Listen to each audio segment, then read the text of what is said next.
Hi everyone, welcome to another lecture of JavaScript. And in this lecture, I'm going to talk about data types. So there are different data types for variables and values in JavaScript.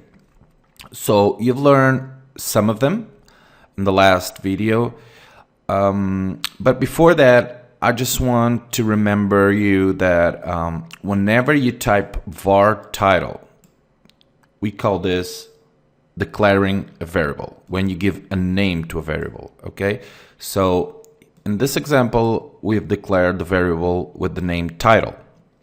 And when you type equal to something, you are giving it a value. So you are giving or storing a value in a variable.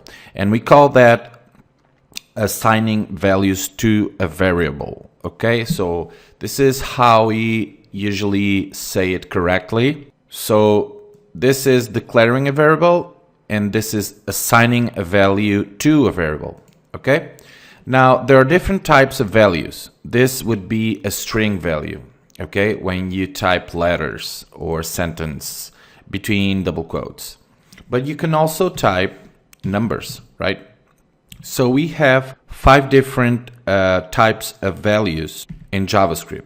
We have numbers, 1, 2, 3, okay. We have strings, whatever you type as letters between double quotes. And we have Boolean, which is true or false. And you'll understand later on the course when do we use these Boolean's values to variables. And we have null. Okay, this means that the variable doesn't have any value at all, okay? Or it doesn't have anything stored on it. So we type null. It means the variable doesn't have any value. Or undefined. Undefined, it's pretty much the same. Undefined.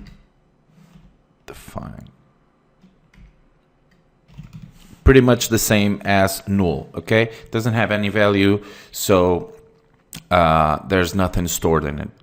Okay, so you already know now the different data types that are available on JavaScript. Number, string, Boolean, null, and undefined, okay? The 5 different data types. This is it for now, and see you guys in the next lecture, okay? Don't forget to visit us on clickacademy.com or like us on our Facebook page, okay?